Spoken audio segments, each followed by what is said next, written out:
11 juin 1981, le jour où le japonais Issei Sagawa dévore sa copine de fac. Par Frédéric Lévineau, journaliste au Point. Le 11 juin 1981, la néerlandaise Renée Hartvelt se rend chez son condisciple Issei Sagawa pour l'aider à apprendre un poème en français. Tous deux préparent un doctorat en littérature comparée à l'université Paris 3. Elle ignore totalement que depuis son enfance, ce minuscule japonais de 31 ans est en proie à des fantasmes cannibales. À peine Renée commence-t-elle à lire le poème qu'Issei l'abat avec une carabine 22 long rifle. Après un moment d'hésitation, il la déshabille pour lui faire l'amour. Pour la suite, donnons-lui la parole.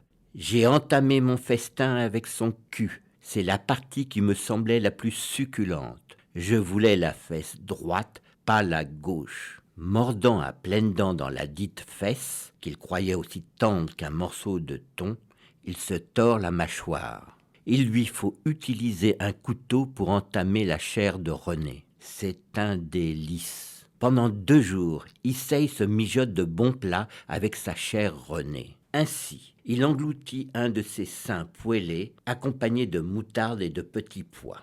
Il prend chaque étape de sa recette en photo. Définitivement rassasié, Issei dépose quelques bons morceaux dans le réfrigérateur avant d'entasser le reste du cadavre dans 2 valises. En taxi, il se rend au bois de Boulogne pour s'en débarrasser. Un couple d'amoureux qui s'approche l'oblige à s'enfuir, abandonnant les 2 valises derrière lui. Leur macabre contenu est vite découvert. Dès le 13 juin, grâce aux indications du taxi, Issei est interpellé au bas de son immeuble. Déclaré fou, il est placé en hôpital psychiatrique.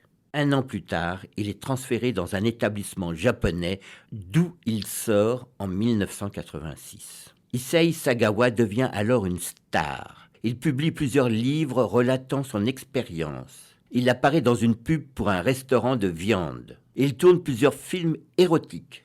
Lors d'une interview donnée à une chaîne de télé allemande, il déclare « D'une certaine façon, je regrette d'avoir tué Renée, mais d'une autre, j'ai bien fait. Elle était tellement bonne. » Une série réalisée par Megan Kieki.